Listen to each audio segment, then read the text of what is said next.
Thank you, Madam Speaker. I rise in strong opposition to the rule, but specifically against this massive multi-trillion-dollar tax and spend bill. Of course, we just got the text last night, over 2,300 pages, and as we've been combing through, I'd like to point out a few pieces in this bill. Let's start with a natural gas tax. President Biden promised that anyone who makes less than $400,000 a year won't spend a dime, will not pay a dime in new taxes. He even whispers it into the microphone. The only problem is he breaks the promise right here in the bill, a tax that, according to the American Gas Association, will increase household electricity rates by 30%. And by the way, that's low-income families that pay that tax the hardest. Broken promise by President Biden right there. Then you go down and you look at amnesty. It's been talked about. Millions of additional people will get amnesty in this bill. And it comes at a time where President Biden is negotiating.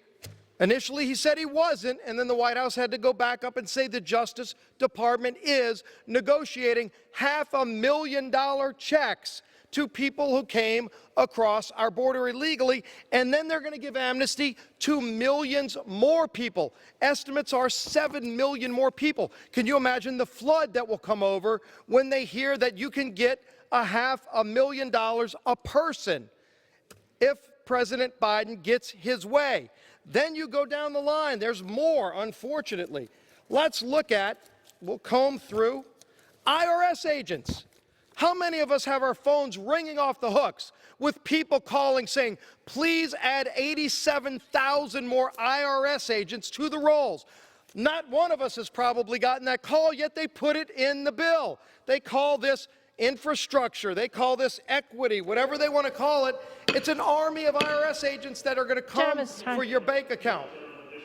Gentleman's recognized. 1 minute. They're going to be combing through your bank account. And why? Because they've got to generate hundreds of billions of dollars to spend on more inflation-inducing spending.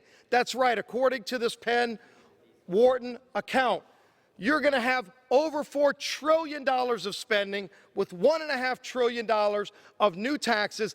By the way, that's $2.5 trillion of additional debt, even though the president says there's no cost, just $2.5 trillion of debt.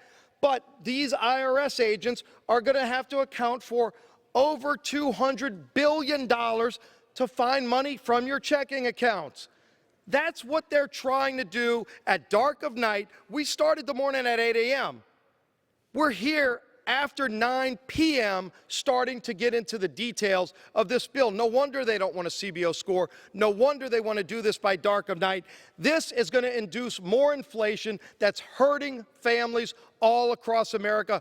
Listen to what the voters of Virginia said. Stop the this madness. Defeat this bill. I yield back the balance of my time.